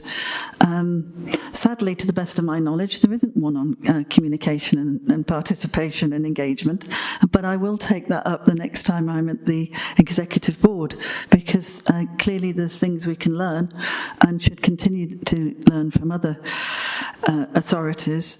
And I think how we measure success is a really, really important point. And I would suggest that it's something as a council we would want to look at together as we go forward, as things change, the council change in responses to that, what we want to see in place. There's a role for scrutiny as we start to put those benchmarks in, that sets of criteria. There won't be a one-size-fits-the-whole of council, of course. It will depend on the directorate, depend on the project, depend on the intervention. We have, within our self-assessment, we have targets, but there is more to success, isn't there, than, as you pointed out, Councillor Strong, than just having targets to meet. Thank you, Councillor Brocklesby, and I'm sure we're all familiar with the immortal words of the great Scottish bard, would that God the gifted gie us to see ourselves as others see us. Translations will be available as we leave the room, but the basic idea that it really is it's a great help to get the insight of other people into what we're doing ourselves. So why don't we, rather than conduct a self-assessment in some purist way that says it's only we who could do that, why don't we talk to some of our neighbours and reciprocate, but ask them to bring one or two of their officers into our service assessments, and we reciprocate with them just to be able to get that additional viewpoint and perhaps help make this more robust, rigorous, and, if you like, more persuasive to residents that, you know, we're taking every step we can to make sure that we're being objective. Yes, thanks. It's a very good point, Chair, and actually something we didn't go into within the cover report, but it's important to make sure that sort of members are aware that within the performance elements of the Local Government and Elections Act, which is kind of the legislative basis that underpins all this. As well as annual self-assessments, we're required to undertake once every electoral cycle a large-scale peer review where we appoint a chair from outside the organisation and a panel of peers drawn from other organisations, both could be inside and outside Wales, to supplement this. Now, and the important thing to remember as well is that we can, once we've done that the first time, we'll probably sort of learn from some of that and actually think there are points in our own annual assessment process where we can learn from that peer panel and bring them in. So I think that's a very important point. We do engage quite a lot with organisations beyond our own boundaries, and that also isn't just limited to organisations in Wales, because I think we all recognise we're not typical of the geography of the part of Wales in which we're based. That's just a nature of the history of this county compared to some neighbouring authorities. And actually we find that it is those conversations with some of the authorities over the border, some of our neighbouring counties in England, in other parts, where actually we find we have richer learning experiences because they're dealing with some very similar issues to ourselves. So as an example, we engaged through a group called the New Local, which is a network of 70 or so councils around the UK, and we have sort of problem-solving forums with there where our officers will go in, we're dealing with a certain challenge, and we'll hear from other authorities about how they are dealing with that. So it's just sort of Matthew, informal peer sharing. Sorry for interrupting, but I'm just conscious of time and questions, but nobody is saying we're not engaging with other authorities, just this specific thought that is put forward constructively, that the service may well benefit, the council may well benefit by engaging with officers in other local authorities that are perhaps potentially our neighbours, to say, look, do you want to have a look at what we're saying about ourselves, and we will offer to help do the same with yourselves if we can make the time available to do that. It's a constructive suggestion, so perhaps you want to just maybe give that some consideration. Councillor Webb. Thank you. Very interesting discussion. I'm really pleased to be part of it. Thank you, Chair. I don't think we should consult too soon with our neighbouring councils in regard to the 20-mile-an-hour speed limit reduction at the moment. Perhaps it's best to leave that for a little while. Anyway, back to the subject. Perhaps it would be a good idea, if possible, to send some short notes from this meeting to our Democratic Services Committee for discussion. Chair, if you're agreeable to that. Just making some short notes on the points we've raised today. Also, thank you, Councillor Strong, for suggesting that we bring this to Democratic Services Committee to discuss how we can consult with our residents more closely. I think it's really important. Just a couple of parochial points. We have quite good local parish magazine, community council magazines where I live in my wards, and also quite good websites relating to the community council, so that we could publish any consultations that are required on those different sites. I don't know if other members have the same facilities, but I think that would be good. But a wonderful discussion, and really so important this morning. Thank you so much. Thank you, Councillor Webb. And I think if I can put it that way, that your comments are comments and constructive suggestions, which are welcome rather than particular areas of questioning, and very much taken on board the suggestion of summary to Democratic Services. I've started sending a summary of the flavour and nature of the questions coming out of the performance and overview to Cabinet in writing, largely because I actually was no longer being invited to attend those meetings, which was a separate concern. So I now send that to ensure that the feedback from the committee is very much part of what the Cabinet look at. And I can very happily include democratic services in that, sharing that summary. A few points, if there are questions, if I may, and I'll come to Councillor Bond for a second bite after that, if I may. Just a few particular areas that I'd just like to ask a little bit more about, and this very much relates to outcomes and just to the extent to which we're driving them through our performance. Page 26, we're describing economic impact of tourism, and we're looking ahead at a target which is significantly lower than the current performance. 285 million going down to 190 million. There is no reference as to why the target should be, well, a third lower than the current, well, the performance review in this period. On page 38, in terms of a learning place, and again, this relates to, I think, Councillor Strong's earlier point about those areas that are gaps as opposed to those areas that are being reported on. In real life, what has happened in the course of the time frame of this review, the new curriculum for Wales has been implemented, and it's been implemented, I think, for some schools who chose to do so from last September, from January for all schools. And the new curriculum has got a lot of impact, and I don't see in the review of outcomes what those kind of impacts are in Monmouthshire. So, for example, individual sciences are no longer taught. Physics, chemistry and biology are no longer offered as separate GCSEs. Now, this isn't happening in some nebulous form across Wales alone. It's happening here in Monmouthshire.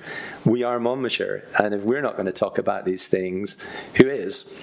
So what is the impact of that, which is a huge change, which has generated an enormous amount of concern amongst professional bodies, including many teachers, that this will disadvantage our young people in being developed for the world, where actually those individual science subjects remain taught and remain important.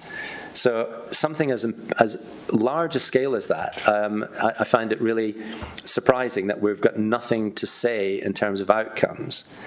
And in the same vein,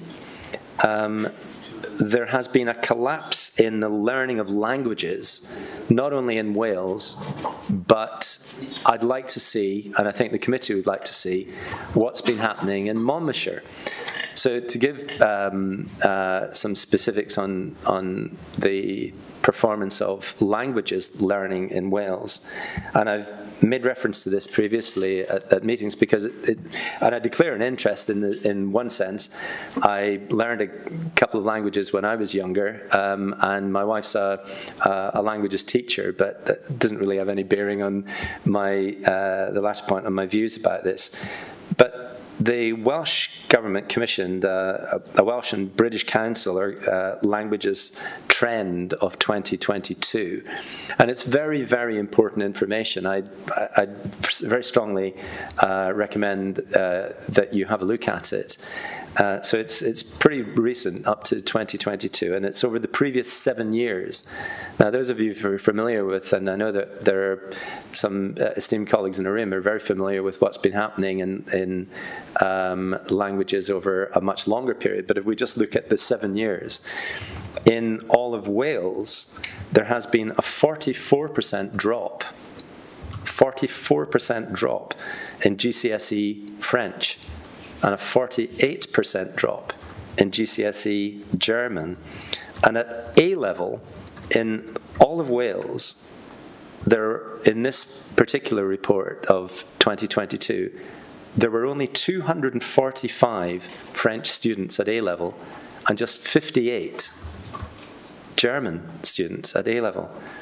And they've fallen off the edge of a cliff just in that 7-year period. If you take a longer look, it's even more dramatic.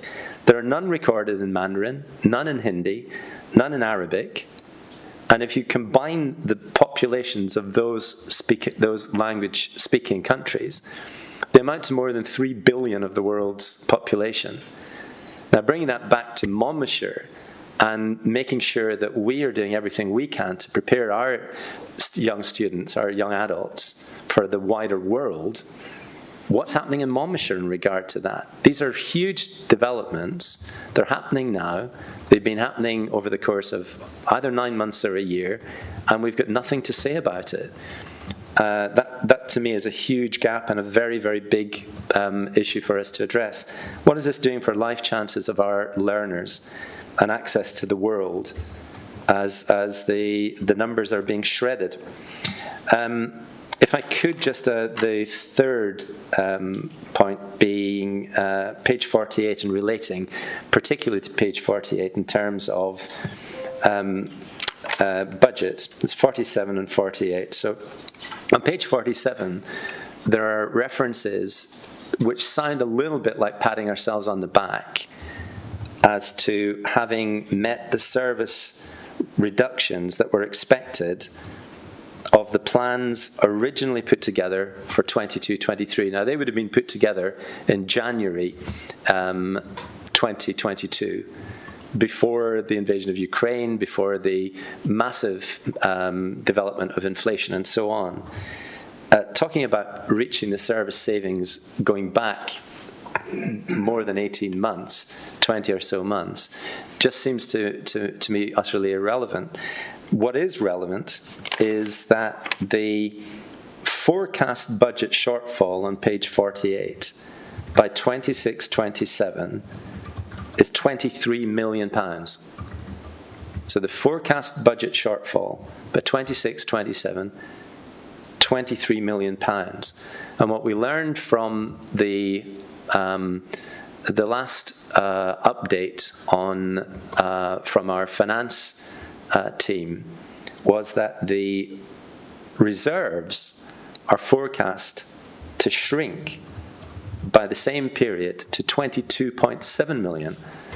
So in a report that we had a couple of months ago, we were looking at reserves shrinking by 26-27 to 22.7 million. In the report we're looking at today, we're getting a forecast that there will be a budget shortfall in that same 3-year time frame of 23 million, greater than the reserves. Now, those reserves will in part be committed. They will in part be ring-fenced. Now, is that not the very definition of an organisation approaching insolvency? When the organisation itself is saying we will not even have the reserves in totality to cover our budget planned shortfall in expenditure. And again, there's just no commentary around that, linking those points together. And they seem extremely important. I've certainly raised this on a number of occasions, and I'm disappointed that in looking at this performance, there is nothing to be said about that. But perhaps somebody could say something about those points now. Thank you. Matthew, do you want to pick up the first of these? And then, Chair, if you're comfortable, sort of Richard will pick up the first couple of questions, okay, and then I'll sort of come in on the latter point. Okay, thank you. Richard. Okay, thank you, Chair. Starting then with the target, and I think the example you drew was the economic impact of tourism. I think we've outlined already the processes in place to set annual targets. Part of good target setting then is reviewing the evidence that's come in since you set the initial target, and then look to review and revise that where needed. So I think certainly in the case of the target you drew attention to, 190 million, given the significant increase in the economic impact of tourism that's been seen in the latest 12-month period of the monitoring report, that's something I'm sure that will be considered and adjusted accordingly in line with that evidence. Clearly in this example, tourism through the pandemic, it was impacted. At the time the 190 million was set, the latest available figure we had for that impact was 182.79. Clearly there's been a recovery in terms of that that impact and tourism within the county, and as line with good practice target setting, we can review that evidence and then look to adjust the target. In this case, adjusting the target probably. Richard, I don't want to unnecessarily interrupt you. I do appreciate what you're saying, but I do want to keep this real. So it does seem completely wrong that we're currently forecasting by 26-27 third lower tourism revenue than we are today. And if that's the case, let's just accept that that's going to be reviewed and needs to be reviewed. Why on earth it's not been reviewed for this report, I don't know, because it's in the report, and I guess residents will be wondering why the council is looking at the future in that way. But I appreciate what you're saying, that it's going to be reviewed. But could we address the other points that are raised, please? I don't know if you're going to talk about the learning issues. Could you address those, please? Science and languages. Yeah, I think in terms of the assessment we've got in the report, that focuses in on the implementation of the curriculum. The evidence, particularly withdrawn from this, is that provided by the Children and People Department, and particularly the Chief Officer of Children and People, and drawing from the far more detailed assessment that he produces in his Chief Officer report that was presented to full council back in the summer. And any impact of that curriculum, we'll draw in more detail from them, and I'm sure it may be something reflect on the depth of your questioning, Chair, that perhaps people scrutiny or something else maybe want to go into in more detail. But from our assessment, I think hopefully all councillors have seen the detail that the Chief Officer provided back in the summer. That's where we've drawn some of the headline evidence from, admittedly and very helpfully. The Chief Officer reports goes into a lot more detail on that wider impact of attainment, across the curriculum, across Richard, different groups of I don't want to broaden this. I'd like to keep it specific, if we may.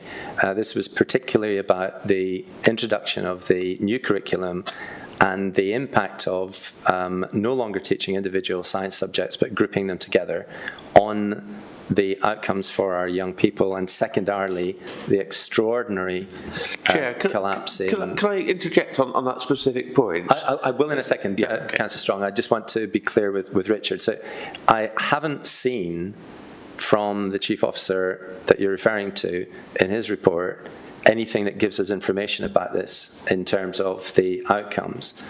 So if you can point to that, that would be really helpful. But I don't want to broaden this into more generalities, because this is very much very important key specifics.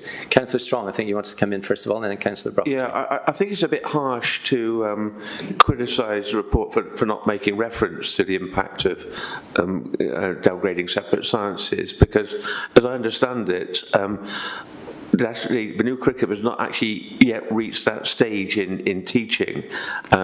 Normally, schools wouldn't do separate sciences, I think, probably till year 9, possibly even to year 10. And the new curriculum is only being taught, year 7, possibly year 8.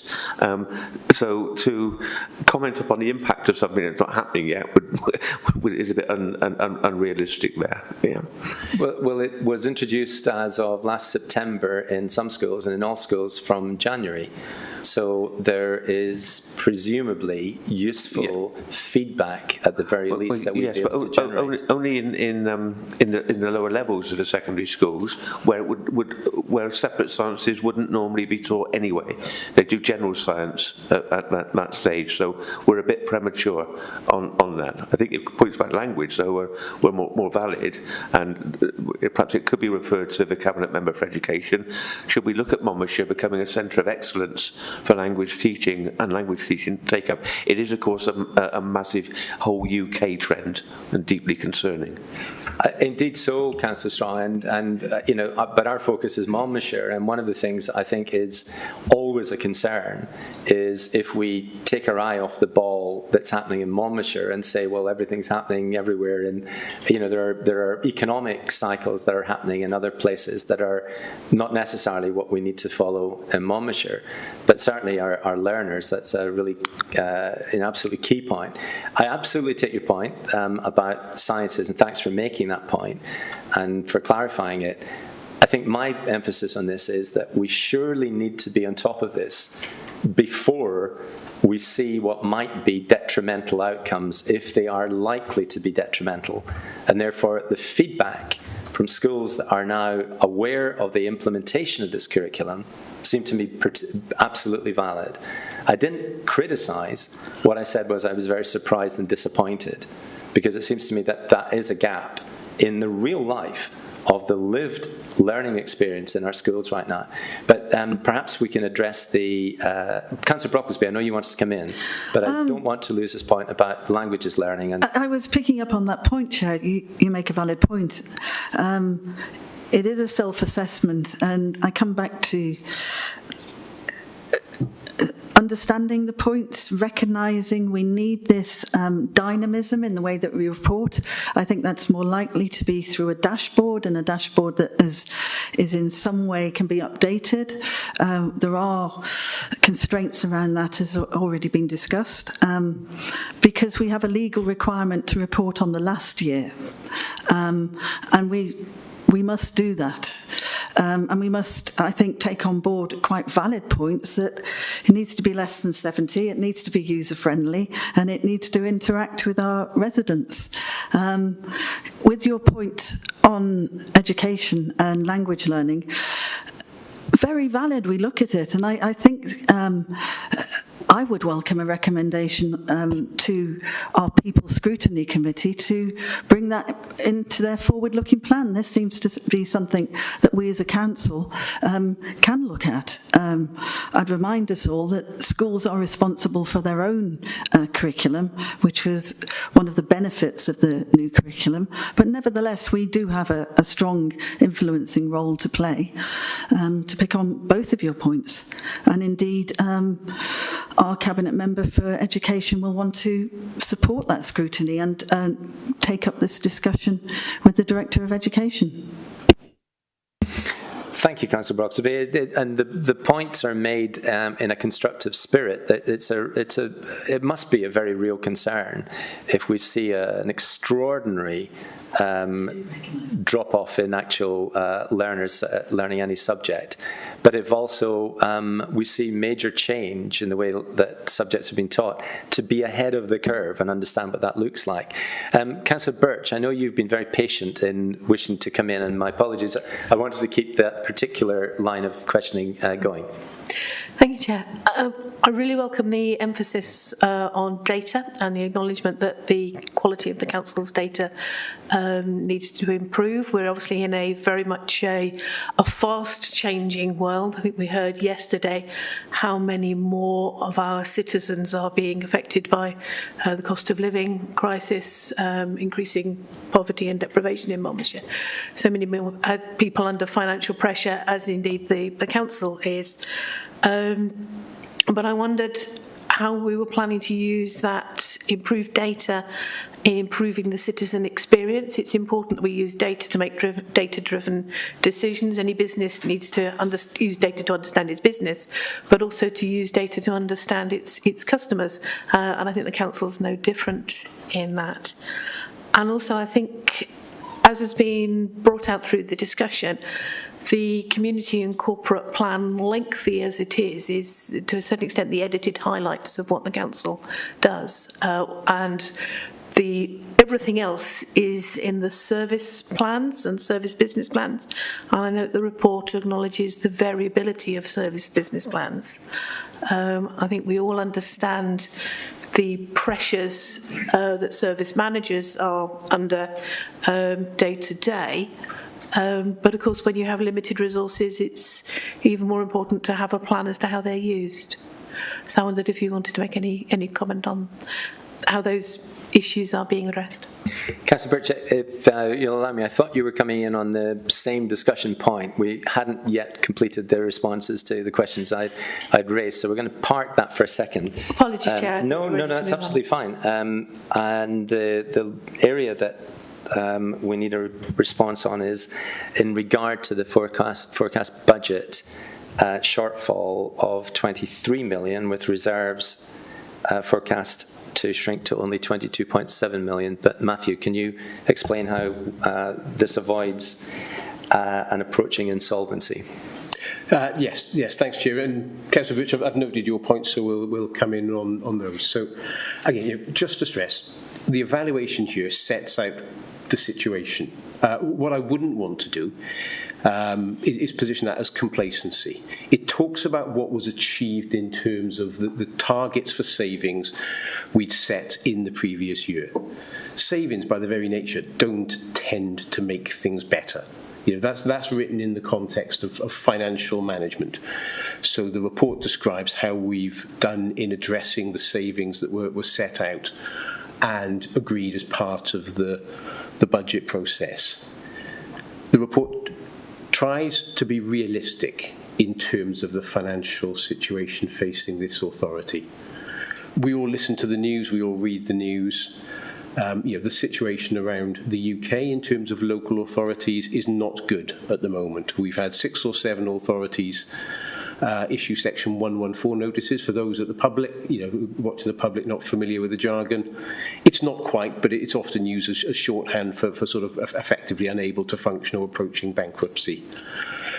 Last night, I heard on Radio 4 while driving home, there were, I think, another 26, 27 authorities very close to that situation. And these are not all organisations with sort of wild investment strategies buying, tower blocks in the City of London. These are, for the most part, well-managed authorities grappling with difficult financial situations. We are also in a challenging financial context. The level of reserves we hold is currently within the prudential 4 to 6% recommended by regulators, but it remains a challenging context. Now, in terms of that examination, clearly the work involved in looking at and assessing our budget management and processes is extensive, and that detail could not be captured fully in a self-assessment. However, that does sit squarely within the remit of the Governance and Audit Committee, who look at the spending decisions and budget management of this authority. And I'd advise that actually it's that committee that's effectively placed to take those decisions and examine the budget management arrangements of Monmouthshire County Council. Matthew, I think we all understand that and Councillor Broxby, I'll come to you in a second. We all understand that this is a challenging environment, but your response to the question that I've posed, which is a very serious point, that the forecast budget shortfall in this report is £23 million, and what we received in the most recent report on the financial forecast for reserves from the financial team was less than that, 22.7 million. So what you've said is, effectively, there are a lot of councils in that situation. That doesn't address this particular issue, which is, it's not that we are, the forecast that has been presented to us is tight. The forecast is that the reserves don't cover the forecast shortfall. Now, what we've also had in the last year in terms of performance reports and updates and financial updates is that in the course of the last year, there hasn't been the delivery of the target savings that have been built in order to be able to ensure that we, as a council, we work within the budget envelope of the financial year. So the track record that we have got is actually failing to deliver on the services, on the service reductions of expenditure within year. So the confidence levels that we can have about what already is showing by the numbers in this report to be a budget shortfall in excess of our own reserves, that must be an extremely concerning situation for the council. So knowing that there are other councils in jeopardy doesn't address that issue. We understand that. But what are we actually doing about this? Because this is a very, very, potentially very, very serious situation. Councillor Brocklesby. Thank you, Chair. It's not an entirely read-across position from a forecast deficit, which is highly dynamic, to the reserves that we have. And in any situation, it would never be that kind of causal link or crossover as you're suggesting. I think you make a very good point about the fact that we are in difficult times. This is where comparability is important, it is relevant, but it is not what should make us feel complacent. It's not that we're joining a club here, it's a recognition that every council is facing extremely difficult, not next year, but the following year, situation with regards to their ability to continue with their core services, maintain those services which residents want and need, but also keep operating within a legal budget. We are doing that. We will continue to do that. We are continue to make in-budget savings. We have largely met those in-budget savings. You will know where the cost pressures here are. And as Matt said, this is actually a discussion that we must have, but not necessarily on this report, and we must have it here when the next outrun report comes, and in governance and audit. But your point is well made. However, it is a self-assessment report for last year that we're looking at here, not the dynamism of an unfolding position and the way in which we as a council are continuing to address it. Thank you, Councillor Brocklesby. I am indeed looking at the report, and on page 48, the report in front of us says that there is a growing budget gap over the next 5 years with a budget shortfall of 23 million to be addressed in 2026-27, which is 4 years away. And what I'm doing is simply saying that number should be, indeed, it should be read alongside the number that we received from the finance team at the most recent report, which says that the forecast reserves for that point in time are less than the forecast shortfall. Now, the very definition of insolvency must be a lack of funds and savings combined to be able to cover your running costs. And that is the point that I'm making, and the question that I'm asking is how can that just be presented to us without any reference to what is being done about that? I have to say, with all due respect, I take a very different view, that it actually is an extremely appropriate read across. Any organisation needs to look at what its forecast reserves will be against what its forecast shortfall will be. That's not something that we shouldn't be doing. And they're always dynamic. Any organisation, from day to day, there are changes. But those are the numbers that we're being presented with. And so my question is very much about that. It seems to me that this is something that the whole council and the administration need to be extremely alert to and understand what is being done to address that position, because, as I say, that is the definition of insolvency that you're presenting to us. Councillor Brocklesby. I can only agree with you on that point. I think it's something that we all as a council need to be well aware of, and will be in the coming months, undoubtedly. And certainly the Cabinet is clearly aware of it, as are political leaders to some extent across the council.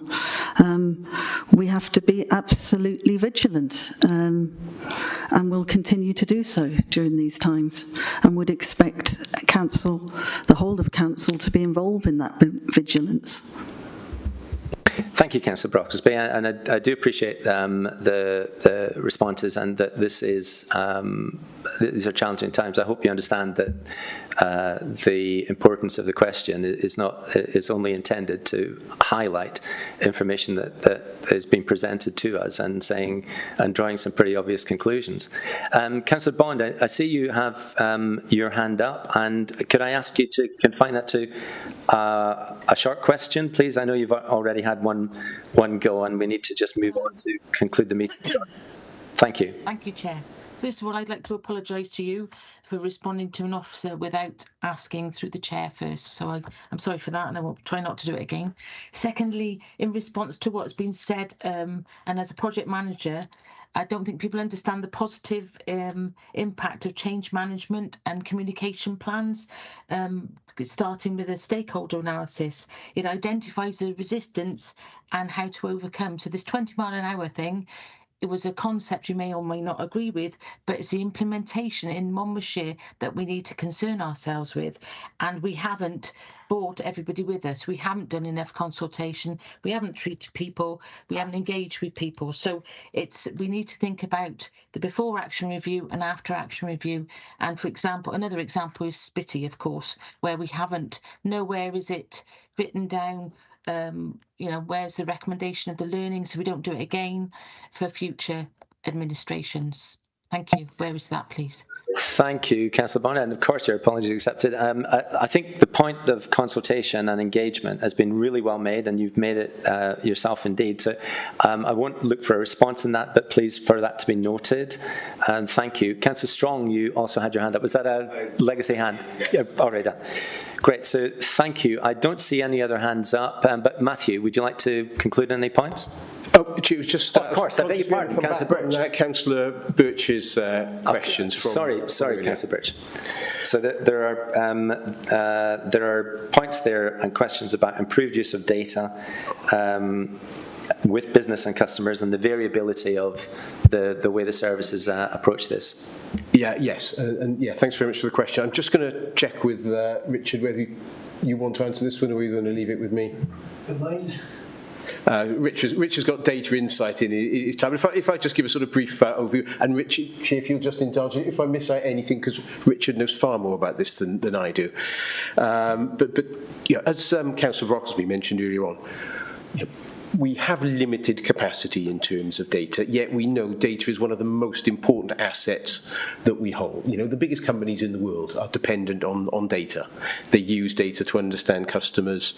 So we are building on those relationships with other organisations, both neighbouring authorities that we share services with, like Newport, and also across the Cardiff capital region, so we can learn from those best organisations in the area on how they are most effectively using data to understand and improve things for them, their customers, for us, their residents. So it's very much a journey that we are on. We are not yet where we need to be. We've got some very good practice, but it is currently too patchy and not sufficiently in place around the whole organisation. And by working with others, what we intend to do is strengthen that capacity and expertise so we can make the good stuff more widespread, and that more people sort of benefit from that. Richard, Chair, if you don't mind, just in case I've sort of missed any key points there. Yeah, I think Matt's covered it in terms of specific expertise. I think I mentioned it in my introduction. Part of that is as well, not just specific expertise in a specific team, but how we make sure everyone is more comfortable with using data. We design it into their systems, we design it into their processes, whether that be looking at a new customer service pricing process you mentioned, or a back office process. I think it's about, do we have those higher end data skills expertise to analyse and drive insight from it, but that actually starts with people who are using data day to day in their job and increasing their skills and confidence in using it as well. So that's an important point to add. I think the final point was around service business plans, which and absolutely right to draw attention to the importance of those for services to both plan, manage and assess and evaluate their performance. Our own assessment of those has been that timeliness of completion and robustness isn't consistent. There is variability. In terms of my team and action Hannah undertakes is she will be undertaking a quality assurance process of those, which will review all 40 plus plans against the criteria and principles we have in place to deliver those, and provide very specific feedback and support, importantly, to services to strengthen them where they need to. I say that some of those will be fairly robust. Some of those will need strengthening. And I think, coming back to a few of the questions, it's at that more self-assessed service level where then we can drive and then aggregate up and challenge into our corporate self-assessment report some of the impact from services themselves, which should strengthen the whole process, which is why those are such a key part of it. Thank you, Richard. Councillor Brocklesby, and we will then move on to the next agenda item. Thank you, Councillor Birch. Customer services is a priority at the moment for the administration and for the council, and is being reviewed as it should be. There is so much more we can do to ensure that interface between the resident who has an issue, who is using a service, and the response they get from council, a response that needs to be quick, empathetic, and realistic about what it is we can or cannot do, and the time frame in which we can do it. I'd be kidding myself because all of us as councillors have had experience from our residents when the response has not been timely and has not been clear to make it clear to a resident what it is a council can and cannot do, and the time frame that they could do something in. And that is ongoing and a priority, and I welcome. In a broader term, I think I found this scrutiny committee deeply stimulating, really useful feedback, really useful suggestions for strengthening the report, but also for how we can strengthen our performance and how we can build on learning. And it seems to me that that's how we should be working together, and I really welcome how robust and how useful the discussions have been here. Thank you very much. Thank you, Councillor Brocklesby. And I just quickly come back to Councillor Bond, who's quite rightly nudging me in the ribs, figuratively, to say, could you please respond to her question about the review and recording for projects such as the 20-mile-per-hour implementation and Spitty purchase. So I don't know, Matthew, if you could just very quickly respond on that, and we'll move on. Yeah, thanks, Chair, and apologies for missing that, Councillor Bond. I'm probably not the best officer to talk in detail about those projects. Others have far greater expertise. But to talk in general around that point of learning and evaluation, which I think is sort of the heart of your question, Councillor Bond, are we learning when we do things? Now, probably one of the main routes in which we do that at the moment, each of the teams in this organisation produces a service business plan each year.